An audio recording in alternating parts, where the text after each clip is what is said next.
आज आपण द्वितीय वर्ष सेमिस्टर 4 यामधला कोर्स नंबर 8 लिंगभाव शाळा आणि समाज यामधला घटक क्रमांक 1 लिंगभाव समस्या मुख्य संकल्पना या घटकामधील ए अर्थ स्वरूप आणि महत्व लिंगभाव रचना लिंग लैंगिकता पितृप्रधान मर्दानीपणा आणि स्त्रीवाद बी मध्ये लिंगभाव पक्षपात लिंगभाव रूढीबद्धता आणि सबलीकरण सी मध्ये लिंगभाव समानता आणि जात वर्ग धर्म वांशिक असक्षमता आणि प्रांत या संदर्भातील समानता आणि डी मध्ये जीवन कौशल्य आणि लिंगभाव समस्या या संदर्भातील प्रशिक्षण या उपघटकांचा अभ्यास आपण या ठिकाणी करणार आहोत। लिंगभाव समस्या हा पहिला घटक आपण अभ्यासत असताना त्याच्या मुख्य संकल्पनेमध्ये आपण थोडासा या ठिकाणी आढावा घेणार आहोत।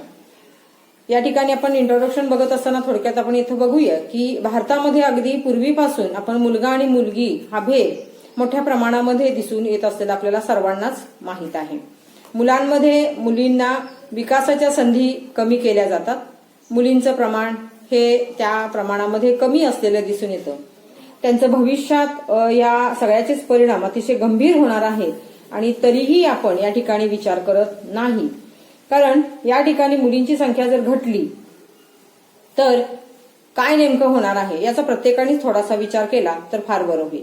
1986च्या धोरणामध्ये स्त्री सबलीकरणावरती भर दिलेला आपल्याला दिसून येतो। त्याचबरोबर 1992च्या कृती कार्यक्रमांमध्ये सुद्धा स्त्रीविषयक सकारात्मक भूमिका निर्माणतेसाठी 10 निर्देश ठरवण्यात आले होते। या शिक्षण क्षेत्रामध्ये काम करणाऱ्या सर्वांनाच या गोष्टींसाठी प्रशिक्षण दिलेलं होतं। 10 गाभाभूत घटकांमध्ये आपल्याला स्त्री पुरुष समानता या घटकाचाही समावेश केलेला दिसून येतो। आज जर आपण बघितलं तर पुरुषांच्या बरोबरीनं स्त्रीचं प्रत्येक क्षेत्रामध्ये पाऊल आज पुढे पडत आहे, तरी सुद्धा या स्त्री पुरुष यांच्यामध्ये भेद असलेला दिसून येतो। हा जो एक दृष्टिकोन निर्माण झालेला आहे प्रत्येकाच्याच बाबतीमध्ये की चूल आणि मूल एवढंच तिचं कार्यक्षेत्र आहे, म्हणजे तिची जी बुद्धी आहे ही बुद्धी फक्त चूल आणि मूल एवढ्याच क्षेत्रापुरती कार्यान्वित आहे असं सगळ्यांचंच मत आजही थोडंसं दिसून येत आहे। यामध्ये आपण लोकसंख्येचा जर पूर्ण उपयोग जर करून घेतला तर त्याच्यामध्ये या ठिकाणी जेव्हा या लोकसंख्येमध्ये स्त्रियांना सुद्धा आपण या ठिकाणी गृहीत धरत असतो त्यावेळेला तिचा या सगळ्याच क्षेत्रामध्ये या ठिकाणी परिपूर्णतेनं तिचा विचार केला गेला पाहिजे। मग आता अशा वेळेला काय करायचं तर स्त्रियांमध्येच आत्मविश्वास निर्माण करणं गरजेचं आहे। तिला आत्मनिर्भर बनवलं पाहिजे आणि मग यासाठी स्त्रियांकडे बघण्याचा जो दृष्टिकोन आहे तो आपल्याला बदलावा लागेल। म्हणजे याची जर सुरुवात करायची असेल तर आपल्याला पहिल्यांदा कुटुंबांमधून करावी लागेल, मग शेजारी असतील, मग शाळा असेल, मग समाज असेल आणि मग या ठिकाणी राष्ट्र असेल।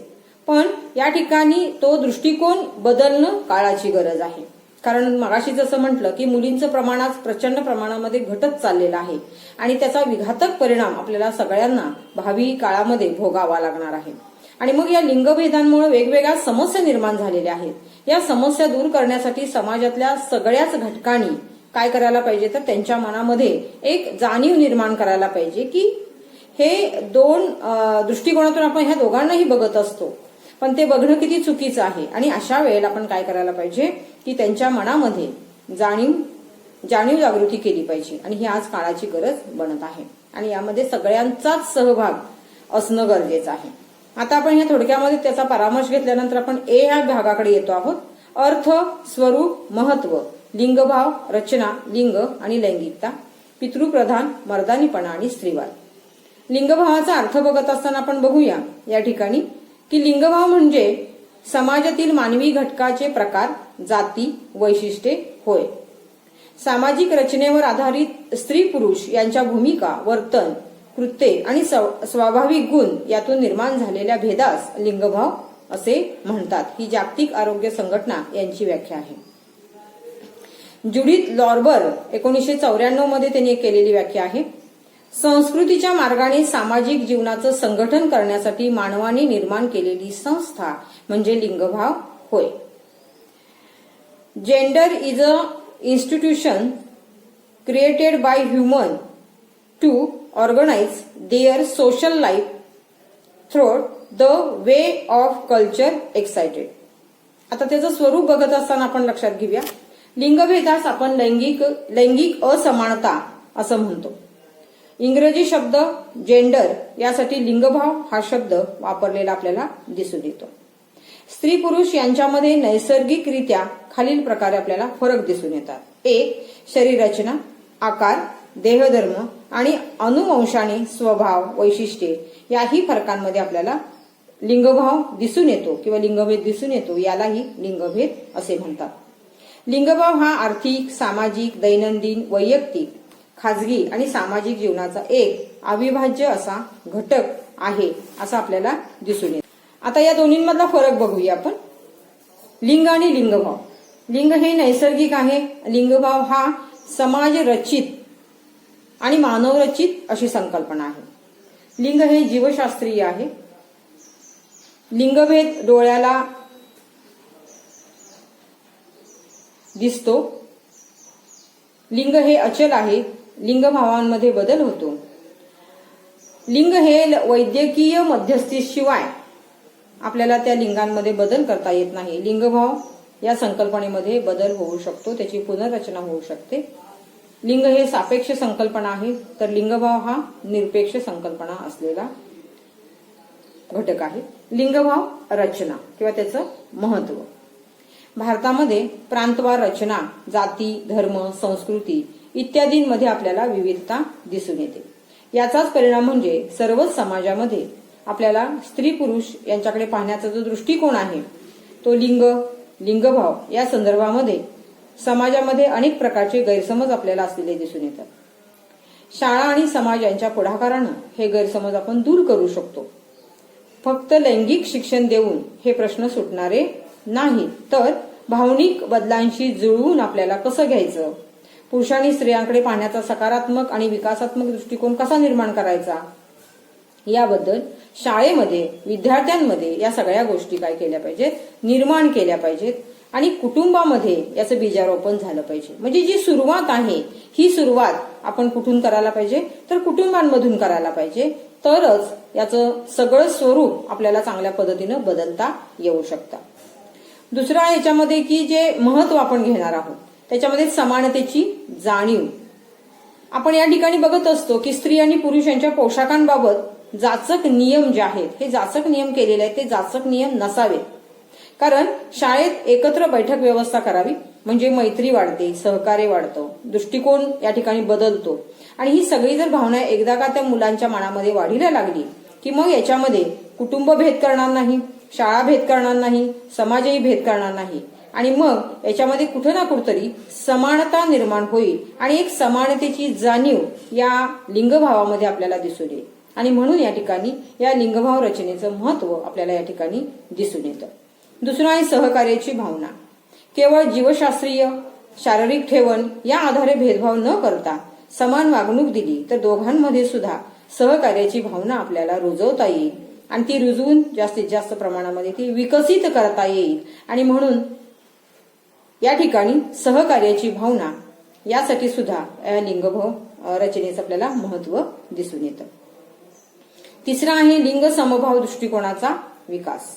अभ्यासक्रम, पाठ्यपुस्तक, पाठ्यक्रम यामध्ये लिंग समभावाचा दृष्टिकोन समजावून देऊन आपल्या मुलांमध्ये तो रुजवण्याचा जाणीवपूर्वक प्रयत्न शाळेने केला पाहिजे, शिक्षकांनी केला पाहिजे. आणि वेगवेगळ्या ज्या योजना आहेत या योजनांमधून सुद्धा आपल्याला या प्रकारचा काय होईल, हा जो दृष्टिकोन आहे हा विकसित करता येईल. मग जेव्हा मनाचा एक विश्वास यामध्ये निर्माण होईल की कुठं ना कुठंतरी हे समान पातळीवरती आहे, हा जो भेद केला जातो फक्त भेद करून आपण थांबत नाही, तर त्यांना कुठं ना कुठंतरी त्या मुलींना तुच्छ लेखलं जातं, दुर्लक्ष केलं जातं, कुठंतरी ओझं मांडलं जातं. ह्या सगळ्या संकल्पना आपल्याला नष्ट करता येतील. पण केव्हा तो जर दृष्टिकोन या ठिकाणी आपण विकसित केला तर. आणि याच्यासाठी प्रयत्नपूर्वक प्रयत्न शाळेनं केले पाहिजेत. त्याचबरोबर वेगवेगळ्या जे आयोग आहेत या आयोगांमधून ज्यावेळेला काही शिफारसी निर्माण होतात किंवा काही नियम या ठिकाणी येतात तर त्याच्यामध्ये सुद्धा या ठिकाणी काय करता येईल, आपल्याला हा दृष्टिकोन विकसित करता येईल. चौथा आहे हक्क आणि कर्तव्याची जाणीव. आता हक्क आणि कर्तव्याची जाणीव बघत असताना प्रवेश घेताना सुद्धा आपल्याला लिंगभेद दिसून येतो. बघा, आजही आपण अनेक ठिकाणी फॉर्म भरत असतो त्यावेळेला सुद्धा एक कॉलम असतो त्याच्यामध्ये लिंगांबद्दल. तर याही मध्ये आपण काय करतो बघा की शिक्षणाचा अधिकार कोणत्याही विद्यार्थ्याला प्रवेश घेताना नाकारता येणार नाही.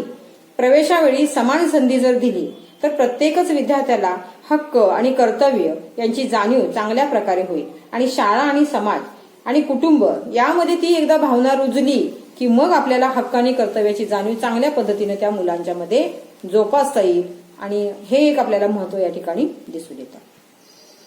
5वा आहे कुटुंब, जबाबदारी आणि लिंगभाव. कुटुंबाची जबाबदारी फार मोठी आहे आणि मग ही फक्त मोठी आहे असं नाही तर अतिशय महत्वाची सुद्धा आहे. यामध्ये मुलगा मुलगी यांच्या शिक्षणासाठी समान संधी पालकांनी उपलब्ध करून दिल्या पाहिजेत. यामध्ये वेगवेगळ्या भौतिक सोयी सुविधा ज्या आहेत याही पालकांनी काय केल्या पाहिजेत, समान पातळीवरती दिल्या पाहिजेत.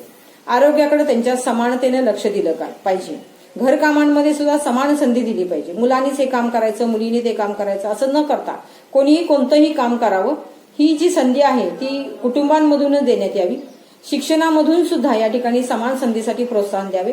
मग या ठिकाणी विविध जे कार्यक्रम आपण घेतो त्या कार्यक्रमांमध्ये प्रत्येक कार्यक्रमांमध्ये जो सहभाग घेणार आहे तो मुलगा मुलगी असं न करता दोन्हीही विचारात घेऊन आपण काय करायला पाहिजे, ही जी जबाबदारी आहे कुटुंबानेही पेलली पाहिजे.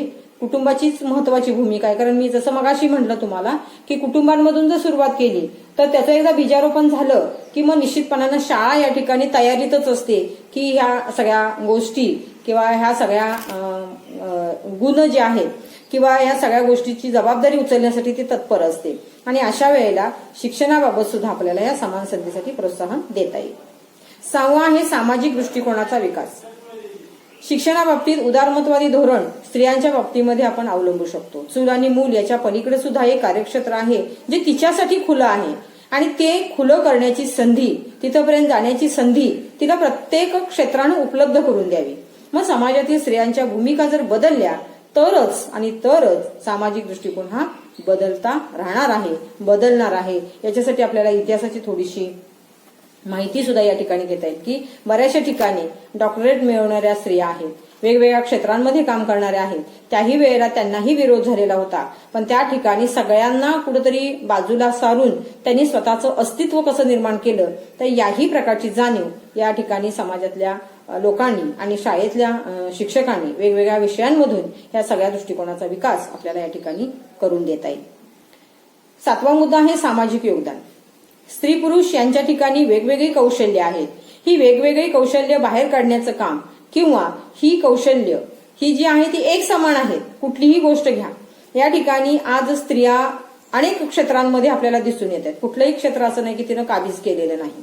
मग बुद्धी, विविध क्षमता, विविध कौशल्य या सगळ्या गोष्टींमध्ये ती पारंगत आहे. कारण तिच्याकडे एक अशी शक्ती आहे की ती तिच्या जोरावर प्रत्येक गोष्ट लगेच घेऊ शकते, आत्मसात करू शकते, पण तिला आपण ती संधी देत नाही. आणि अशा वेळेला ह्या समाजाचं योगदान जे आहे की तिच्या अंगी असलेली जी काही कौशल्य आहे त्याचं प्रकटीकरण करण्याची संधी या ठिकाणी तुम्ही दिली पाहिजे. कारण बुद्धीमध्ये कुठेही फरक नाही, क्षमतेमध्ये फरक नाही, कौशल्यांमध्ये फरक नाही. आणि म्हणून या सगळ्याच गोष्टींचा उपयोग सामाजिक विकासासाठी करावा. म्हणजे समाजामध्ये जे उद्बोधन करायचं आहे, समाजाला कुठेतरी विकासाच्या मार्गावरती न्यायचं आहे. आणि अशा वेळेला आपल्याला या ठिकाणी स्त्री पुरुष या दोघांनाही सोबत घेऊन आपल्याला काय करायचं आहे, समाजामध्ये वेगवेगळ्या गोष्टींचा विकास करायचा आहे. आणि समाजानं सुद्धा स्वतःचं योगदान या ठिकाणी या दोघांसाठी द्यायचं आहे. तरच विकास हा होऊ शकतो. पुढचा आहे 9 नंबर, लग्न आणि मानवजात. या ठिकाणी जेव्हा आपण ह्या सगळ्या गोष्टी घेतो की लग्न हे मानवजातीचं अस्तित्व टिकवण्यासाठी लिंगभावाला पूरक आहे. कुटुंबाच्या स्थैर्यासाठी सुद्धा ते आवश्यक असलेलं आपल्याला दिसून येतं. नंबर आहे सामाजिक आरोग्य. आज यामध्ये थोडासा आपल्याला बदल जाणवत आहे. पुरुष उत्तमरित्या जेवण बनवतात हे आपण सगळीकडेच बघतो आहोत, जाहिरातीमध्ये बघतो आहोत, एखाद्या सिनेमामध्ये बघतो आहोत, एखाद्या हॉटेलमध्ये गेल्यानंतर आपण बघतो आहोत. आणि अशा वेळेला हे जेवण बनवू शकतात, घराची स्वच्छता करू शकतात, सगळी कामं ती करू शकतात. तर स्त्री सुद्धा बाहेरील सर्वच क्षेत्रामध्ये आपला ठसा उमटवू शकते, हे आज सिद्ध झालेलं आहे. या सर्वच बाबी कुटुंबातील सदस्यांनी समजावून घेतल्या पाहिजेत, म्हणजे कुठेही कलह होणार नाही, कुठेही मनदूषित होणार नाहीत, कुठेही पूर्वग्रह निर्माण होणार नाही आणि अशा वेळेला सामाजिक जे आरोग्य आहे ते चांगलं राहील. म्हणजे आपल्याला समाज चांगला बनवायचा असेल, समाजाला कुठेतरी पुढे न्यायचं असेल, राष्ट्राला कुठेतरी या ठिकाणी चांगल्या पद्धतीनं प्रगतीपथावर जर न्यायचं असेल तर निश्चितपणाने त्याची पुन्हा सुरुवात जी आहे ती कुटुंबामध्ये केली पाहिजे. म्हणजे या ठिकाणी त्या स्त्रीला किंवा त्या मुलगीला कोणत्या क्षेत्रामध्ये जायचं असेल तिला त्या ठिकाणची संधी उपलब्ध करून देणं गरजेचं आहे, कारण ती उद्या समाजाचा एक घटक बनणार आहे. आणि अशा वेळेला तो घटक चांगला बनण्यासाठी किंवा कुठं ना कुठंतरी तिच्याकडून काहीतरी अपेक्षा पूर्ण करण्यासाठी आपल्याला या ठिकाणी काय करायला पाहिजे, ती संधी या ठिकाणी उपलब्ध करून दिली पाहिजे. स्वतःची ओळख. लिंगभाव भूमिका समाजात फार महत्वाची आहे. प्रत्येकानेच या ठिकाणी काय करायला पाहिजे, स्वची ओळख म्हणजे स्वतःची आयडेंटिटी या ठिकाणी स्वतः निर्माण केली पाहिजे. म्हणजे ताऊन सुलाखून निघाल्याशिवाय त्या व्यक्तित्वाला व्यक्तिमत्वामध्ये रूपांतरित करताच येत नाही. आणि अशा वेळेला ज्या ज्या भूमिका, जी जी कौशल्य, ज्या ज्या जबाबदाऱ्या आहेत त्या ठिकाणी पेलण्याची संधी, देण्याची संधी प्रत्येक घटकाने तिला उपलब्ध करून द्या, म्हणजे निश्चितपणानं तिच्या स्वची ओळख राहील. कारण बऱ्याचशा वेळेला आपण बघत असतो की मी ती जी मुलगी आहे ती स्वतःची ओळख सांगतच नाही. मी कुणाची तरी मुलगी आहे, मी कुणाची तरी भाची आहे, मी कुणाची तरी बायको आहे, ह्या सगळ्या ज्या गोष्टी आहेत तिथं तिची स्वतःची आयडेंटिटी तिनं सांगावी ही एक अपेक्षा असते. कारण का तर हे जे दोन भेद आहे हे भेद अतिशय विचित्र पद्धतीने तिकडे बघितलं जातं आणि म्हणून त्या ठिकाणी कुठं ना कुठं तरी तिला एक वेगळ्या भूमिकेतून बघितलं जातं आणि तीच भूमिका या ठिकाणी आपल्याला बदलायची आहे. स्वची ओळख तिला निर्माण करून द्यायची आहे आणि ह्या सगळ्या जबाबदाऱ्या ती कशा पद्धतीने पार पाडते याच्यासाठी तिला जर संधी दिली तर निश्चितपणाने ह्या गोष्टी होऊ शकतात. लिंग. स्त्री पुरुष यांच्या संदर्भामध्ये वापरली जाणारी ही एक संज्ञा किंवा हा एक शब्द आहे. सामाजिक आणि सांस्कृतिक दृष्ट्या पुल्लिंग आणि स्त्रीलिंग यांना चिकटलेला विशिष्ट गुणधर्म म्हणजे लिंग होय, अशी त्याची एक व्याख्या केलेली आहे. वेगवेगळ्या शाळा, कार्यालये, फॉर्म भरताना सुद्धा हे आपल्याला स्पष्ट होण्यासाठी लिंग हा शब्द वापरला जातो. मग अशी मी म्हटलं तुम्हाला की आपण एक फॉर्म भरत असतो, त्या फॉर्म मध्ये आपल्याला एक कॉलम दिलेला असतो लिंगांबाबत आणि त्यावेळेला आपण देतो स्त्रीलिंग का पुल्लिंग. लैंगिकता ही संज्ञा जी आहे ही व्यापक अर्थाने वापरली आहे. यामध्ये अनेक घटकांचा समावेश होतो. स्त्री पुरुष समागम यापेक्षा अधिक काहीतरी आहे, कारण जन्मापासून लैंगिकतेबाबत अध्ययन करतात, विविध स्तोत्राद्वारे माहिती मिळवतात, विविध संदेश माध्यमांद्वारे आपल्याला प्राप्त होतात आणि म्हणून आपल्याला इथे व्याख्या बघता येईल. आपण कोण आहोत हा एक अविभाज्य घटक. आपण कोणावर कशावर विश्वास ठेवतो, आपण कोणत्या प्रकारच्या भावभावना अनुभवतो आणि कशा प्रकारचे दुसऱ्याला प्रतिसाद देतो, या सर्व घटकांचा समावेश म्हणजे लैंगिकता होय. त्याचे प्रकार: सरळ, आनंदी, भिन्नलिंगी, नपुसकलिंगी. आता ह्या दोन्हींमध्ये कुठेतरी एक छोटासा फरक केलेला आहे बघा, लिंग आणि लैंगिकता. लिंग हा नैसर्गिक चमत्कार आहे तर लैंगिकता अनैसर्गिक असामान्य असा घटक आहे. लिंग हे सुंदर आहे, लैंगिकता ही रूपहीन आहे. डोक्याचे कार्य नाही लिंगाबाबत, परंतु लिंग जेव्हा डोक्याद्वारे मेंदूमध्ये प्रवेश करतात तेव्हा ती लैंगिकता बनते. आता आपण बघतो आहोत पुढचा मुद्दा, पितृप्रधान. आज भारतामध्ये आपण सगळीकडेच बघत आहोत की पितृप्रधान संस्कृती आहे. कुटुंबातील वडील जे आहेत त्या वडील पुरुषांच्या अधिपत्याखाली समाज आणि शासनाची प्रणाली ज्यामध्ये वंश हा पुरुषाच्या नावाने गणला जातो त्याला पितृसत्ताक असं म्हणतात. या ठिकाणी ही जी संज्ञा आहे ही संज्ञा पॅटर म्हणजे फादर आणि आर्च म्हणजे रूल या शब्दांपासून तयार झालेली आहे. याचा अर्थ काय तर वडिलांचे नियम, रूल ऑफ द फादर असा त्याचा थोडक्यामध्ये या ठिकाणी या संज्ञेचा अर्थ सांगितलेला आहे. या ठिकाणी पितृसत्ताक ही एक सामाजिक प्रणाली आहे, सामाजिक व्यवस्था आहे ज्यामध्ये वडील ज्येष्ठ पुरुष हा कुटुंबातील प्रमुख असतो. घरातील स्त्री पुरुष मुले यांच्यावर अधिकार गाजवत असतात. वडिलांच्या नावाने वंश चालवला जातो. मुलं वडिलांचं नाव लावतात. वडिलांच्या मालमत्तेमध्ये मुलांचा हक्क असतो, मुलींचा हक्क असत नाही. पण आज थोडंसं आपण नियम बदललेले आहेत, कायदे बदललेले आहेत आणि या ठिकाणी मुलींची सही झाल्याशिवाय किंवा मुलींना सुद्धा बरोबरीचा हक्क त्यांच्या मालमत्तेमध्ये असलेला दिसून येतो.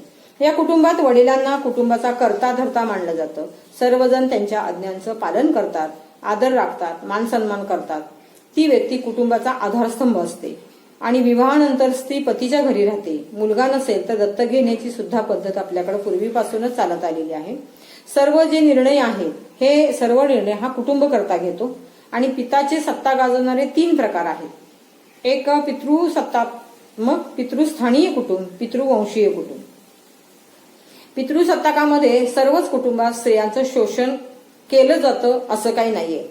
कारण काही ठराविक कुटुंब असे आहेत की त्या ठिकाणी मात्र हे शोषण केलं जातं. पण काही कुटुंबांमध्ये त्या ठिकाणी दुय्यम स्थान म्हणजे हीन स्थान दिलं जातं त्या स्त्रीला. म्हणजे अगदी चहा करून घ्यायची सुद्धा तिला परमिशन नसते. मनाने त्या ठिकाणी ती चहा सुद्धा करून घेऊ शकत नाही. जेव्हा घरातील तिला त्या ठिकाणी चहा देतील तेव्हा तिला तो चहा घ्यायचा. अशा वेळेला या ठिकाणी थोडंसं कुठंतरी दुय्यम स्थान आजही थोडंसं दिसून येत आहे काही काही कुटुंबांमध्ये. स्त्रियांवरील जे परिणाम आहेत किंवा ज्या समस्या आहेत त्या बघा. पहिली आहे याच्यामध्ये ह्या सगळ्या गोष्टी का होत गेल्या तर पहिली हुंडा पद्धत.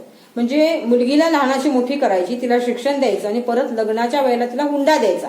आणि हुंडा नाही दिला किंवा हुंडा परत तिचे वडील म्हणले असेल की तिची आर्थिक परिस्थिती त्यांची नाही आणि आपण पुन्हा देतो आणि अशा वेळेला ते काय करतात तेवढ्याच शब्दावरती अडून राहतात आणि हुंडा येत नाही तोपर्यंत तिचा छळ करतात. शारीरिक छळ, मानसिक छळ. अक्षरशः आपण या सगळ्या गोष्टी बघत आहोत. आजही काही ठिकाणी आहेत की तिला जाळलं जाते, तिला मारलं जाते आणि बऱ्याचशा ठिकाणी जे आहेत की अक्षरशः तिचा जीव घेतला जातो. इथंपर्यंत मजल जाते. फक्त काय आहे तर हुंडा पद्धत.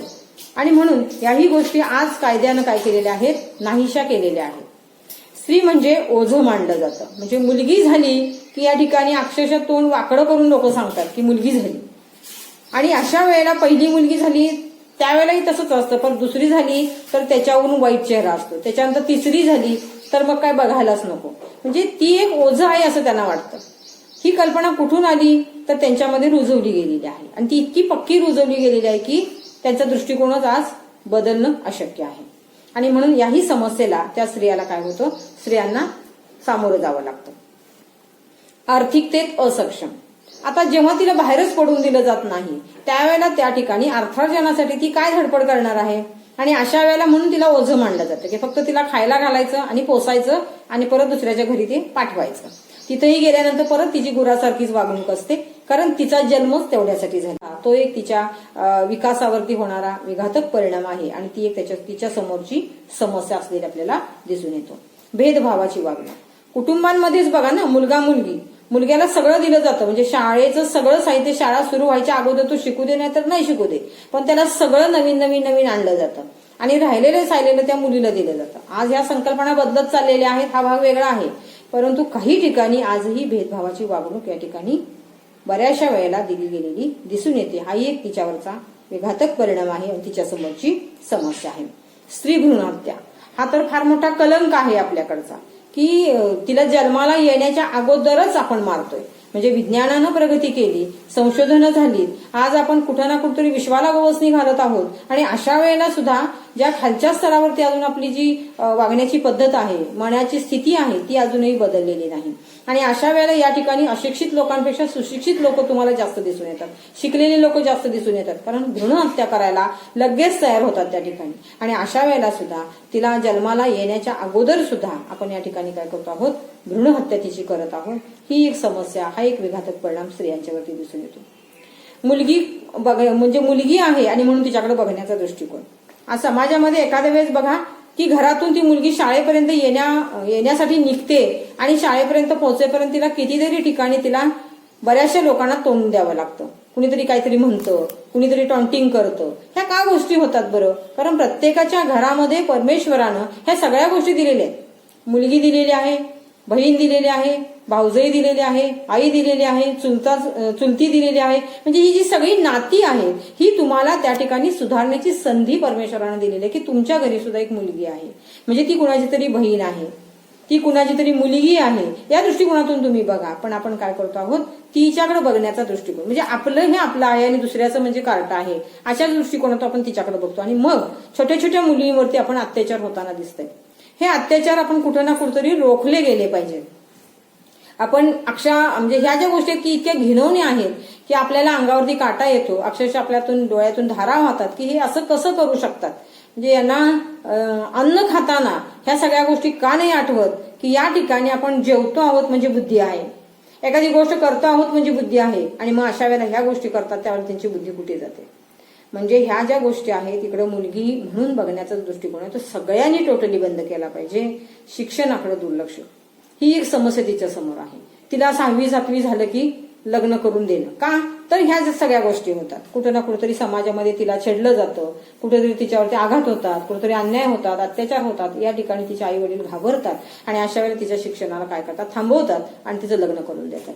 म्हणजे तिच्याकडे बुद्धी असून सुद्धा तिला या ठिकाणी संधी उपलब्ध करून दिली जात नाही. ही एक समस्या किंवा हा एक परिणाम आपल्याला या ठिकाणी स्त्रियांच्या बाबतीमध्ये, मुलींच्या बाबतीमध्ये दिसून येतो. बालविवाह आजही अनेक ठिकाणी ग्रामीण भागामध्ये जर बघायला गेलो आपण तर बालविवाह केले जातात. फक्त ते बाहेर जाहीर केले जात नाही कारण त्या ठिकाणी दंड आहे, शासन आहे त्या ठिकाणी. आणि अशा वेळेला या ठिकाणी बालविवाह सुद्धा या ठिकाणी काय करायचे आहेत, बंद करायचे आहेत. कारण ती एक समस्या त्या मुलगीला भोगावी लागते. हिंसा, तिच्यावरती हिंसा असेल, अत्याचार असतील, या ठिकाणी ह्या सगळ्या गोष्टी म्हणजे इतकी तिला वाईट वागणूक द्यायची की आपण जनावराला सुद्धा तितकी वागणूक देणार नाही, तितकी तिला वागणूक द्यायची. 24 तास तिच्याकडून काम करून घ्यायचं. म्हणजे बैल सुद्धा त्या ठिकाणी थकेल, एखादा जनावर त्या ठिकाणी काम करताना थकेल, पण तिला मात्र तिला घाण्याला झोपलेल्या बैलासारखी तिला सतत आपण काय करतो या ठिकाणी तिच्यावरती अत्याचार करत असतो. मग मानसिक अत्याचार असतील, शारीरिक अत्याचार असतील, भावनिक अत्याचार असतील, या ठिकाणी तिला कुठेही मान वर करून द्यायची सोय आपण करत नाही किंवा संधी उपलब्ध करून देत नाही. विधवा जीवन आणि अन्याय. आता अगदी पूर्वीच्या काळी जर बघितलं तर या मुलींचं काय करायचं की लहान वयामध्ये लग्न केल्यामुळं आणि मोठ्या व्यक्तींशी लग्न केलं जायचं. अशा वेळेला त्यांचा मृत्यू झाल्यानंतर तिचं विधवा जीवन तिच्या वाट्याला यायचं आणि मग तिच्यावरती तर इतके अन्याय व्हायचे की तिला अंधाऱ्या खोलीमध्ये घालून टाकायचं, तिला तेवढंच जेवण द्यायचं आणि म्हणजे पूर्ण तिकडे सगळं विचित्र सगळं वागणूक तिला द्यायची की तिच्याविषयी, तिच्या जीवनाविषयी तिला घृणा निर्माण व्हावी. आणि अशा वेळेला हे सगळं तिनं सोसलेलं आहे, भोगलेलं आहे. आपण या ठिकाणी इतिहासामध्ये ह्या सगळ्या गोष्टी वाचलेल्या आहेत, प्रकर्षाने आपल्याला त्या जाणवत आहेत. आणि अशा वेळेला या ठिकाणी ह्या सगळ्या गोष्टी बंद करण्यासाठी काही समाज सुधारक पुढे आलेले आहेत. हा किती अन्याय अगदी पूर्वीपासून स्त्रियांवरती होतोय, आजही होतोय. आज सगळं शिक्षणानं सुधारलेलं, घराघरामध्ये सगळेजण शिक्षित आहेत, तरी सुद्धा या ठिकाणी स्त्रियांवरती होणारे अन्याय या ठिकाणी अजूनही बंद झालेले दिसून येत नाहीत. म्हणून ही एक समस्या किंवा हा एक विघातक परिणाम तिच्यावरती होतो. शारीरिक, भावनिक ती दुर्बल आहे असा एक दृष्टिकोन त्यांच्या मनामध्ये आहे. म्हणजे ती भावनिक अस्थिर आहे, भावनिक दुर्बल आहे असं मानलं जातं. शारीरिक दृष्टिकोनातून सुद्धा ती काय आहे की सक्षम नाहीये किंवा दुर्बल आहे असं मानलं जातं. तर तो एक तिच्यावरती घातक परिणाम या ठिकाणी होऊ शकतो. तर अशा वेळेला ह्या सगळ्या गोष्टींचा परिणाम तिच्याकडे विघातक होताना आपल्याला दिसून येतो आहे. पण आज जर बघितलं तर निश्चितपणानं आज हे सगळं चित्र बदललेलं आहे. स्त्री स्वतःच्या हक्कासाठी स्वतः लढा देते आहे. सामाजिक अस्तित्वासाठी तिला सतत आजही झगडावं लागत आहे. आजही कुटुंबाचा सांभाळ करण्याची जबाबदारी त्या स्त्रीवरच असते. म्हणजे सर्व्हिस कर, घरातलं कर, मुलांचं कर आणि मग तुझं करिअर कर. अशा वेळेला सुद्धा खऱ्या अर्थानं या दोघांमध्ये म्हणजे स्त्री आणि पुरुष यामध्ये समानच संधी मिळणं आजही थोडंसं मुश्किल होतंय असं वाटतंय. आणि अशा वेळेला या ठिकाणी आज आपण काय करतो की काही कायदे केलेले आहेत, काही नियम केलेले आहेत, काही योजना केलेल्या आहेत आणि या अनुषंगानं स्त्रीकडे बघण्याचा दृष्टिकोन आज थोडासा बदलत चाललेला आहे.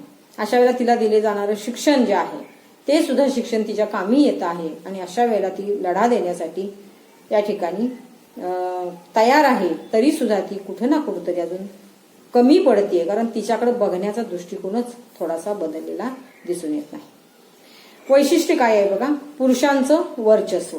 समाजामध्ये आजही जर बघितलं तर आपला समाजच त्या पद्धतीने घडलेला आहे की बदलणं आणि बदलवणं या दोन्ही गोष्टी आपण स्वीकारत नाही. आणि अशा वेळेला प्रत्येक समाजामध्ये पुरुषाचं वर्चस्व आजही दिसून येतं. सगळे निर्णय हे पुरुष घेतात, पण काही ठिकाणी आपल्याला याच्या उलट ही स्थिती दिसून येते. पुरुष ओळख, गुण, ताकद, बल, क्षमता या गुणांनी त्यांची एक वेगळी ओळख समाजामध्ये असते. पुरुष केंद्रितता, समाजाच्या विकासाला केंद्रस्थानी फक्त आणि फक्त पुरुषच असतो, हे एक त्याचं वैशिष्ट्य आहे. नियंत्रण, या प्रणालीत कुटुंब, समाज यांचा नियंत्रक असतो. आता हे झाले आपण त्याची सगळी वैशिष्ट्ये. मर्दाणीपणा, हे विशेषण पुरुष, मुले यांच्या संदर्भात वापरले जातात. कारण निसर्गानं त्यांना एक शरीरयष्टी दिलेली आहे. ती शरीरयष्टी मजबूत आणि दणकट आहे. अवघड कामं करण्यासाठी किंवा अंग मेहनतीची कामं करण्यासाठी या ठिकाणी पुरुषच या ठिकाणी ते काम करतात. म्हणून यासाठी त्यांना हा वापरलेला शब्द आहे तो मर्दानीपणा. परंतु आजच्या काळामध्ये अनेक स्त्रिया अशा प्रकारची कामे करताना आपल्याला दिसत आहे. यामध्ये आपल्याला मर्दानी हे जे नाव जर बघितलं तर झाशीच्या राणीला त्या ठिकाणी हे नाव दिलेलं आहे मर्दानी, ही उपमा दिलेली आहे. म्हणजे लढाऊ योद्धा असेल किंवा या ठिकाणी वेगवेगळे करार करत असताना स्त्रिया असतील, वेगवेगळ्या क्षेत्रांमध्ये चमकणाऱ्या स्त्रिया असतील, म्हणजे डॉक्टरेट मिळवणाऱ्या असतील किंवा वैमानिक होणाऱ्या, कल्पना चावलांचं उदाहरण आपण घेऊ शकतो. म्हणजे ह्या सगळ्या ज्या गोष्टीत ही जी ताकद आहे, ही ताकद फक्त पुरुषांमध्येच आहे हा जो दृष्टिकोन होता आपल्याकडं, तो आज आपण कमी केलेला आहे किंवा दाखवून दिलेला आहे स्त्रीने की या ठिकाणी आम्ही कुठेही कमी नाही, पण हे तिला सिद्ध करावं लागतंय, आजही झगडावं लागतंय, या ठिकाणी प्रयत्न करावे लागतायत. आणि मग त्या ठिकाणी आपल्याला हा जो मर्दानीपणा आहे हे विशेषण फक्त पुरुषांसाठी आहे असं न राहता स्त्रियांकडे सुद्धा तो मर्दानीपणा आहे. कारण आज आपण जर बघितलं तर खेळांच्या क्षेत्रामध्ये घ्या, या ठिकाणी औद्योगिक क्षेत्रांमध्ये घ्या, वेगवेगळ्या या दळणवळणाच्या ज्या सोयी सुविधा आहेत, म्हणजे रेल्वे पासून वैमानिक होण्यापर्यंत असतील किंवा अवकाशात जाण्यापर्यंत असतील, ह्या सगळ्या ज्या गोष्टी आहेत ह्या सगळ्या स्त्रियांनी या ठिकाणी अगदी व्यवस्थितपणे पार पाडलेल्या आहेत. आणि या ठिकाणी राज्य कसं करावं ह्याच्या सुद्धा संकल्पना अगदी जिजाऊंपासून आपण जर बघितल्या, अहिल्याबाई होळकरांचं उदाहरण घेतलं तर आपण बघा, या ठिकाणी ह्या ज्या सगळ्या स्त्रिया आहेत या सगळ्या स्त्रियांनी ह्या सगळ्या गोष्टी केलेल्या आहेत. यज्ञ वगैरे जे आहेत या यज्ञांमध्ये सुद्धा त्यांचं योगदान फार मोठं आहे. तर अशा वेळेला हा मर्दानी जो शब्द आहे किंवा ही जी संज्ञा आहे किंवा हे जे विशेषण आहे हे या ठिकाणी फक्त पुरुषांपुरतं मर्यादित नाही, तर स्त्रिया सुद्धा याच्यामध्ये आहेत हे आपल्याला या ठिकाणी म्हणता येईल. स्त्रीवाद. स्त्रीवाद ही पाश्चिमात्य संकल्पना आहे. समान हक्क, समान दर्जा, स्वातंत्र्य या स्त्रीवादाच्या मूळ कल्पना आहेत. फ्रेंच राज्यक्रांतीचे उद्गाते रुसो, लॉक आणि बेथम यांच्या विचारसरणीतून या कल्पनांचा उगम झाला. पुरुषप्रधान चौकटीमध्ये स्वतःचा शोध घेणं, स्वशक्तीची जाणीव स्वतःला करून घेणं, स्वचा विचार करणं, मी एक माणूस आहे हा विचार जेव्हा पुढे आला तेव्हा स्त्रीवाद खऱ्या अर्थानं साकार झालेला आपल्याला दिसून येतो. स्त्रीवाद ही संकल्पना समता आणि स्वातंत्र्य याच्याशी जोडलेली आहे. याचाच अर्थ काय, तर स्त्रियांच्या ज्या भूमिका आहेत त्या आणि हक्कांबाबत त्या निश्चित करणं. आणि म्हणून व्याख्या केलेली आहे लिंडा गार्डन यांनी, स्त्रियांचं दुय्यमत्व आणि त्यासाठी कराव्या लागणाऱ्या संघर्षांचं विश्लेषण म्हणजे स्त्रीवाद होय. दुसरी व्याख्या आहे सिमोन द बोहा, स्त्रीवाद म्हणजे केवळ स्त्री हक्काचे समर्थन नव्हे तर स्त्रीशी ओळख करून देणे आणि प्रश्नांबाबत आस्था निर्माण करणे. तिसरी व्याख्या आहे अश्विनी घोंगडे, संस्कृतीच्या हजारो वर्षाच्या इतिहासाने बाईचे माणूसपण नाकारून तिला पशुतुल्य अवस्था प्राप्त करून दिली. त्यातून बाहेर पडून आपले हक्क प्रस्थापित करून घेण्यासाठी निर्माण झालेलं हे एक व्यासपीठ आहे. आणि ते व्यासपीठ म्हणजे या ठिकाणी आपण काय म्हणू शकतो, स्त्रीवाद म्हणू शकतो. आणि स्त्रीवादाचं सार म्हणजे पुरुषांच्या जोडीने स्त्रियांच्या समानतेचा किंवा समतेचा धरला गेलेला आग्रह होय. आज अनेक स्त्री संघटना आज आपल्याला अस्तित्वात असलेल्या दिसून येत आहेत. या अस्तित्वात आल्या त्या आणण्यासाठी अखिल भारतीय महिला परिषद ते ग्रामीण भागातील महिला गटांपर्यंत महिला संघटित झालेल्या दिसून येतात. राजकीय क्षेत्रामध्ये त्या स्वतंत्र महिला आघाड्यांची स्थापना सुद्धा केलेली आपल्याला दिसून येते. स्त्रियांचे प्रश्न सोडवण्यासाठी अनेक संघटना आजही कार्यरत आहेत असं आपल्याला दिसून येत आहे. आणि म्हणून या ठिकाणी वेगवेगळ्या कोणत्या आहेत अशा की 1915 मध्ये द वुमन्स इंडियन असोसिएशन ही भारतातील विविध संघटनांमधील एक प्रारंभिक स्त्री संघटना आहे. ती या ठिकाणी स्त्रीवादी कार्यकर्ता मार्गारेट कझिन्स यांनी सुरू केलेली आहे. दुसरी आहे अखिल भारतीय महिला परिषद 1927 पुणे. या ठिकाणी the all India women's conference हे पहिलं अधिवेशन या ठिकाणी घेतलं गेलं. राष्ट्रीय स्त्री संघ national council of women's India 1925 Shrimati Meher Tata यांनी स्थापन केली आहे. देश सेविका संघ महात्मा गांधी यांच्या प्रेरणेमधून या संघाची स्थापना केलेली आहे. कस्तुरबा गांधी यांनी सुद्धा नॅशनल मेमोरियल ट्रस्ट हे सुद्धा या ठिकाणी स्थापन केलेलं आहे. यासारख्या संघटनांनी स्त्रियांसाठी कौटुंबिक, सामाजिक, शैक्षणिक, आर्थिक, राजकीय, कायदेविषयक मागण्या लढा देऊन मान्य करून घेतलेले आपल्याला दिसून येत आहे. आजही या संघटना समाजामध्ये काय करत आहेत? स्त्रियांना समान हक्क, समान पद्धतीची वागणूक देण्यासाठी, तिचं एक स्थान आहे ते मिळवून देण्यासाठी आजही झगडताना दिसून येत आहे. अजून कितीतरी वर्ष किंवा काही वर्ष आपल्याला हा लढा द्यावा लागणार आहे, तो आपल्याला निश्चितपणानं सांगता येणार नाही. कारण जोपर्यंत दृष्टिकोन बदलत नाही तोपर्यंत ह्या गोष्टी ह्या अशाच राहणार आहेत असं दिसून येते. तरी सुद्धा आज आपण आपला हक्क, आपली कर्तव्य, आपली जाणीव, स्वची ओळख ही ठामपणे ती मांडत आहे. आज घराघरामध्ये स्त्री ही शिक्षित आहे, सुजाण आहे, साक्षर आहे. आणि ह्या सगळ्या गोष्टी जर आपल्याला बदलायच्या असतील तर मुळातच दृष्टिकोन बदलणं गरजेचं आहे. हा आपण ए भाग बघितला. आता आपण बी भाग बघत आहोत. लिंगभाव पक्षपात, लिंगभाव रूढीबद्धता आणि सबलीकरण.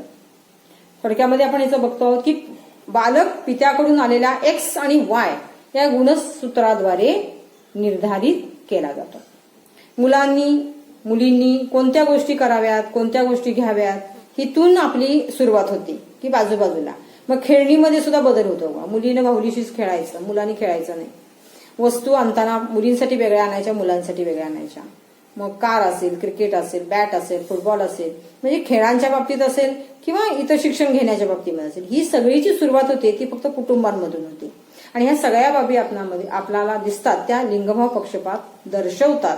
कारण लिंगभावानुसार लोक वेगवेगळ्या पद्धतीने वागणूक देतात ही वस्तुस्थिती आपल्याला मान्य करावी लागेल. आणि हे सगळं आपल्याला कुटुंबामध्ये बघायला, कारण शाळेत आपण लगेच जात नाही ना, तर ते कुटुंबामध्येच होत असतं. अशा वेळेला लिंगभाव पक्षपात आपल्या समाजात खूप खोलवर रुजलेली प्रणाली आहे. बाळ जन्माला येण्याच्या नियोजनापासून लिंगभावाचा भेद करण्यास सुरुवात होते.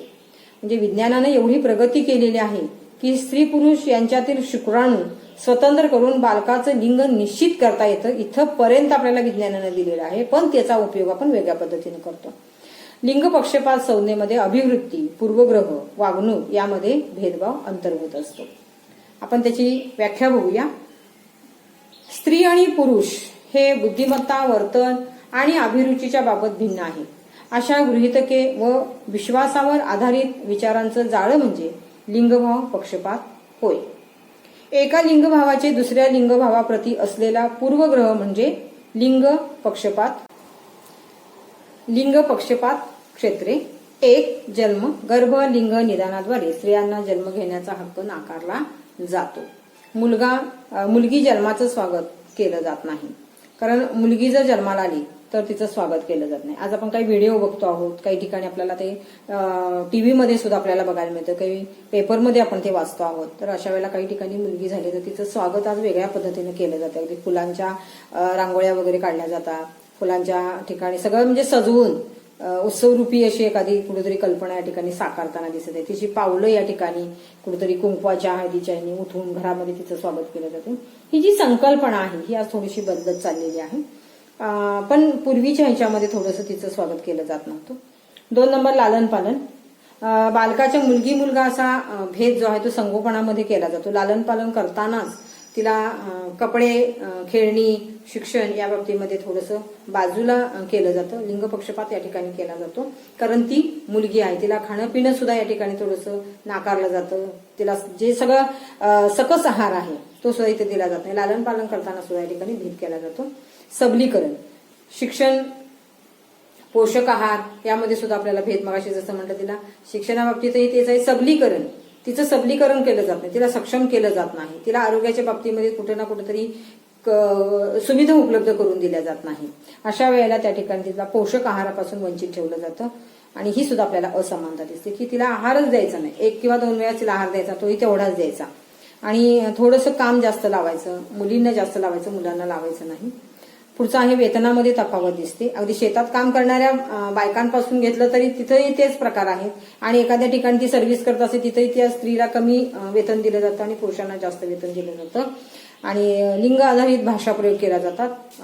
बोलीभाषेमध्ये लिंगभाव, पूर्वग्रह, असमानता असलेले दिसून येते। मुली आणि स्त्रियांसाठी नर्स वगैरे आहेत, मॅडम वगैरे आहेत, आणि मुलांसाठी किंवा पुरुषांसाठी बॉस आहे, मॅनेजर आहे, यासारख्या शब्दांचा थोडासा वापर केला जातो। म्हणजे लिंग आधारित भाषेचा प्रयोग सुद्धा या ठिकाणी केला जातो। इथंही लिंग पक्षपात आपल्याला कसा होतो हे दिसून येतं। त्याचबरोबर या ठिकाणी पोशाखाच्या बाबतीमध्ये जसं म्हटलं की मुली संपूर्ण तिला पूर्ण झाकून टाकणारा पोशाख तिला दिला जातो, आणि मुलांना मात्र तिथं कुठेही पोशाखाच्या बाबतीमध्ये अडचणी नाहीत किंवा नियम नाहीत। फक्त मुलींना या ठिकाणी पोशाखाच्या बाबतीमध्ये हे नियम असतात। शाळेमध्ये सुद्धा आपल्याला या गोष्टी दिसून येतात की स्वतंत्र ड्रेस कोड असतो, मुलींसाठी वेगळा आणि मुलांसाठी वेगळा। मुलांची नावं वेगळी असतात, मुलींची नावं वेगळी असतात। नावांच्या मध्ये सुद्धा आपल्याला बदल दिसून येतो। या ठिकाणी शिक्षणाच्या बाबतीमध्ये, आहाराच्या बाबतीमध्ये, संगोपनाच्या बाबतीमध्ये, लिंग आधारित भाषामध्ये, वेतनामध्ये ह्या सगळ्या ज्या गोष्टी बघितल्या तर तिच्या जन्मापासूनच, म्हणजे जन्माला येण्याच्या अगोदरपासूनच तिच्यामध्ये हा लिंग पक्षपात जो होतो आहे तो त्या ठिकाणापासून ती मरेपर्यंत या ठिकाणी केला जातो आहे, हे आपल्याला या ठिकाणी दिसून येत आहे। अशा वेळेला आपण काय करायला पाहिजे, तर या ठिकाणी हा जो दृष्टिकोन आहे हा बदलणं गरजेचं आहे। आता त्याचे प्रकार कुठले आहेत बघा। अदृश्यता, साचेबंदपणा, असंतुलन, अवास्तव, भाषिक पक्षपात। नकारात्मक परिणाम कुठले आहेत बघा। कमी उत्पादकता, बढती, निरक्षरता, आत्मविश्वासाची कमतरता, संस्कृती संवर्धनात अडचणी, अन्याय सहन करण्याची वृत्ती, कार्यक्षमतेचा ऱ्हास। म्हणजे ह्या ठिकाणी आपण ज्या कमतरता आहेत तिच्याकडे, की तिचा आत्मविश्वास तिचा कमी असतो की मी हे करूच शकत नाही, तिला येणारच नाही ही गोष्ट तिच्यावरती बिंबवल्यामुळे ती करत नाही। संस्कृती संवर्धनामध्ये या ठिकाणी अडचणी येतात।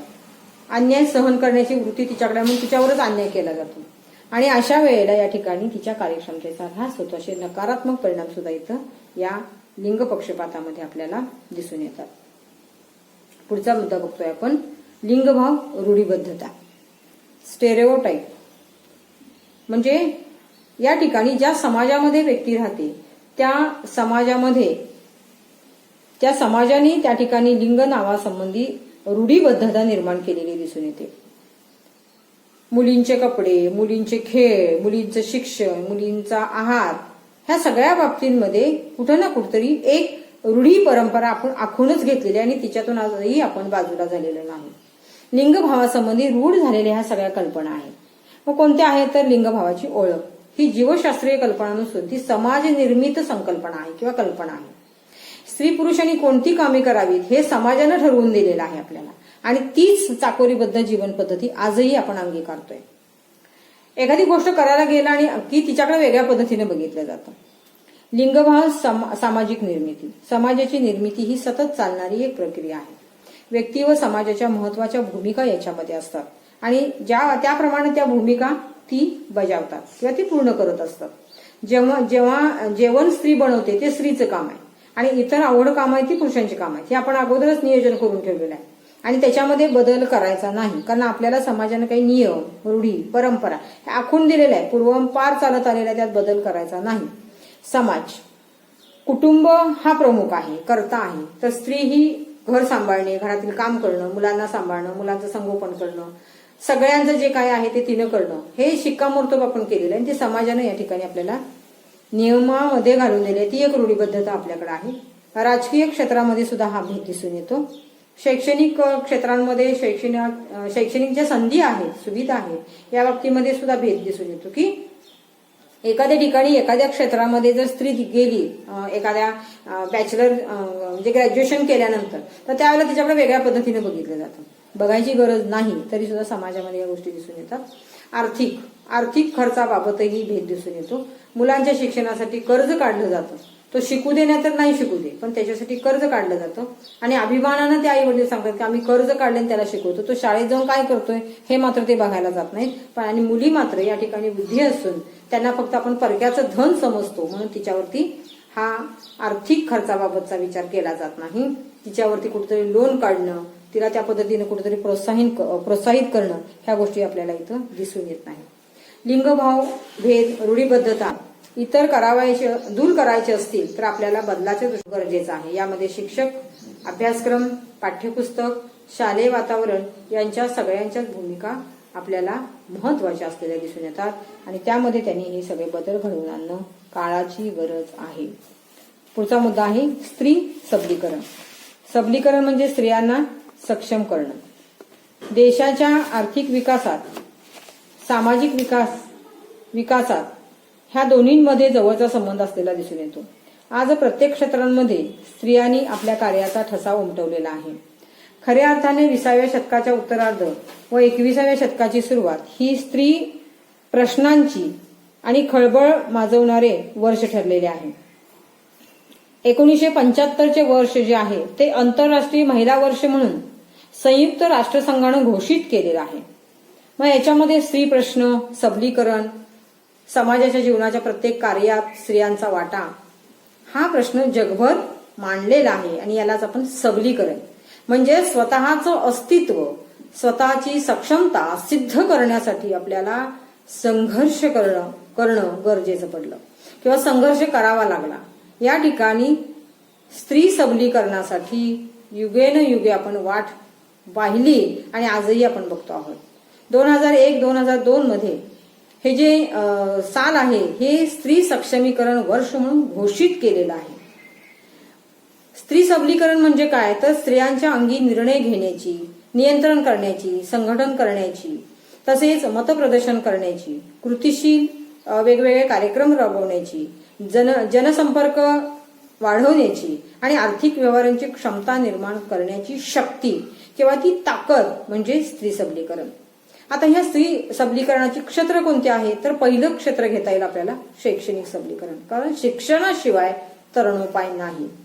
स्त्रियांनी शिक्षणाचा जो या ठिकाणी आढावा घेतलेला आहे स्त्रियांच्या बाबतीमध्ये ह्या वेगवेगळ्या संघटनांनी, तर त्या ठिकाणी या स्त्रियांना प्रत्येक वेळेला त्या क्षेत्रांमधल्या शिक्षणाचा अधिकार जो आहे तो नाकारलेला आहे आणि मग ती सबला बनण्याऐवजी अबला बनलेली आहे हे आपल्याला दिसून येत आहे.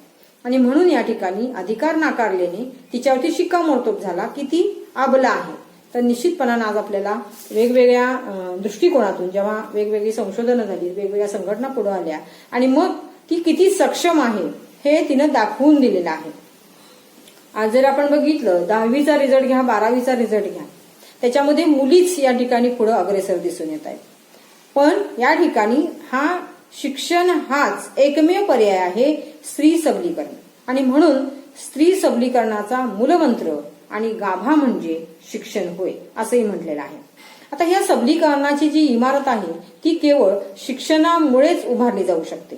कारण स्वातंत्र्याच्या काळामध्ये सुद्धा स्त्री शक्तीचं योगदान आपण जर लक्षात घेतलं तर स्त्रियांच्या शिक्षणाकडे विशेष लक्ष पुरवण्यात आलेलं दिसून येत आहे.